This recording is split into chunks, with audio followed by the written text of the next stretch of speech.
పంచాయతీ ఎన్నికల్లో కొద్దో గొప్పో సాధించిన ఫలితాలతో సంబరపడిపోతున్న బీఆర్ఎస్ మున్సిపల్ ఎన్నికలకు సిద్ధమవుతోంది. పురపాలక సంఘాలు, నగరపాలక సంస్థల్లో మెరుగైన ఫలితాలు సాధిస్తే వచ్చే అసెంబ్లీ ఎన్నికల్లో ఢోకా ఉండదని భావిస్తోంది. మరోవైపు బీఆర్ఎస్ మద్దతుతో నెగ్గిన పంచాయతీ సర్పంచులు కాంగ్రెస్ వైపు మొగ్గు చూపకుండా కాపాడుకునేందుకు నానా తంటాలు పడుతోంది.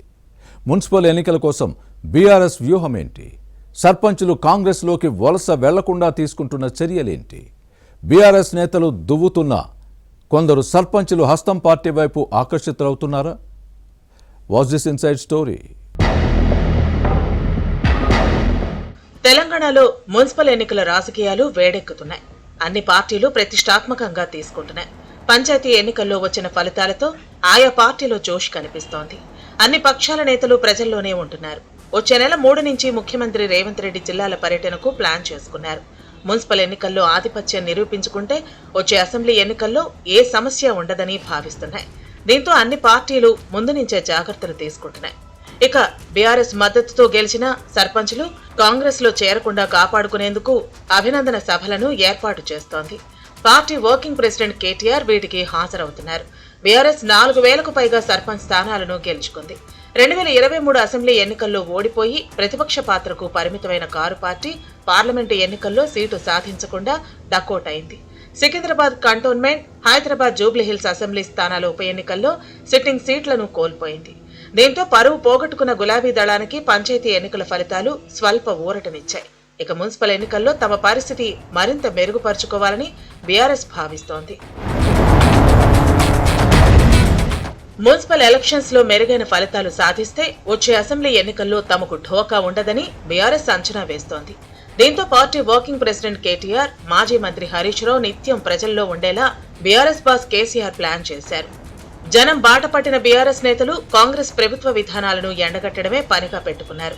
మున్సిపాలిటీల్లో కనీస వసతులు కల్పించడంలో హస్తం పార్టీ సర్కారు విఫలమైందన్న వాదాన్ని బలంగా ప్రజల్లోకి తీసుకెళ్లాలని భావిస్తున్నారు. రోడ్లు, డ్రైనేజీ పరిస్థితి అస్తవ్యస్తంగా ఉన్న అంశాన్ని పట్టణ ఓటర్లకు విశదీకరించి మద్దతు పొందాలని పార్టీ నేతలకు కేసీఆర్ ఆదేశించారని సమాచారం. కానీ బీఆర్ఎస్ పాలనలోనూ ఇలాంటి పరిస్థితులే ఉన్నాయని ఎవరైనా ప్రశ్నిస్తే ఏం సమాధానం చెప్పాలన్నది కారు పార్టీ నేతల్లో ఉన్న సందేహం. మరోవైపు సమస్యలపై నిత్యం పోరాటం చేయాలని పార్టీ నేతలను కేసీఆర్ ఆదేశించారు. విద్యార్థి, యువత, మహిళలు, రైతులు, ఉద్యోగుల అంశాలపై దృష్టి పెట్టాలని సూచించారు. ఇవి పార్టీకి కలిసి వచ్చే విషయాలని ఫోకస్ చేస్తే ఎదురుండదని హితబోధ చేశారని పార్టీ వర్గాల సమాచారం. నదీ జలాల సమస్యను జనంలోకి తీసుకువెళ్లాలని పార్టీ నేతలు బీఆర్ఎస్ అధినాయకత్వం చూస్తోంది. కానీ ఇక్కడ కొత్త చిక్కులు ఎదురయ్యే అవకాశం లేకపోలేదు. కృష్ణా జలాల్లో తెలంగాణకు అన్యాయం చేసేలా కాంగ్రెస్ ప్రభుత్వం వ్యవహరిస్తోందన్న వాదాన్ని వినిపించాలని బీఆర్ఎస్ భావిస్తోంది.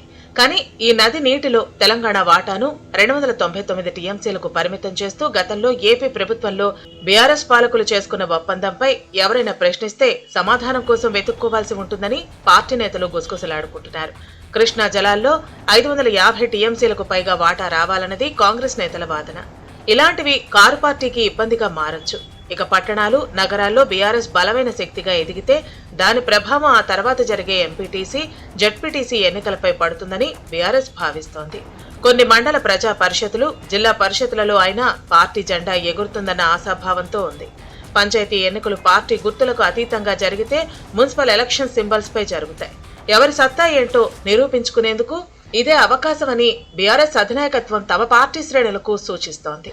మరో 8 ఏళ్లు కాంగ్రెస్ అధికారానికి ఢోకా లేదని ముఖ్యమంత్రి రేవంత్ రెడ్డి పదే పదే చెబుతున్న సమయంలో ఎక్కువ మున్సిపాలిటీలు, నగరపాలక సంస్థల్లో గెలిస్తే సీఎంకు సమాధానం చెప్పినట్టు ఉంటుందని గులాబీ దళం అనుకుంటోంది.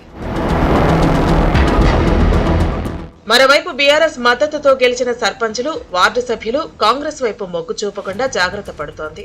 ఈ క్రమంలోనే జిల్లాల వారీగా అభినందన సభలను ఏర్పాటు చేస్తున్నారు. నిజానికి అధికార పార్టీ వైపు ఉంటే పంచాయతీలకు నిధులు వస్తాయని, అప్పుడు గ్రామాలు అభివృద్ధి చెందుతాయని సర్పంచులు భావించడం సహజం. వీరి ఆలోచనలకు అడ్డుకట్ట వేసే ప్రయత్నంలోనే వచ్చే అసెంబ్లీ ఎన్నికల్లో అధికారంలోనికి వచ్చేది బీఆర్ఎస్ఏనని పార్టీ నేతలు భరోసా కల్పిస్తున్నారు. ఇదే సమయంలో చట్ట ప్రకారం పంచాయతీలకు ఇవ్వాల్సిన నిధులను ఎవరూ అడ్డుకోలేరని తమ మద్దతుతో గెలిచిన సర్పంచుల దృష్టికి తీసుకువెళుతున్నారు బీఆర్ఎస్ నేతలు. కాంగ్రెస్ ప్రభుత్వంపై పెరుగుతున్న వ్యతిరేకత అనుకూలంగా మారుతుందని భరోసా కల్పించే ప్రయత్నం చేస్తూ హస్తం పార్టీలోకి వలసపోకుండా చూడాలన్నది గులాబీ నేతల ప్లాన్. బీఆర్ఎస్ సహకారంతో గెలిచిన సర్పంచులు కాంగ్రెస్ లోకి వెళితే ఇబ్బందులు ఎదురవుతాయని హెచ్చరిస్తున్నారని సమాచారం. పల్లెల్లో పార్టీ బలం తగ్గకుండా ఉండేందుకు అన్ని చర్యలను గులాబీ పార్టీ తీసుకుంటోంది. ఇందులో భాగంగా గ్రామస్థాయి నాయకులకు ఎలాంటి ఇబ్బందులు వచ్చినా అండగా ఉంటామని ముఖ్య నాయకులు హామీని ఇస్తున్నారు.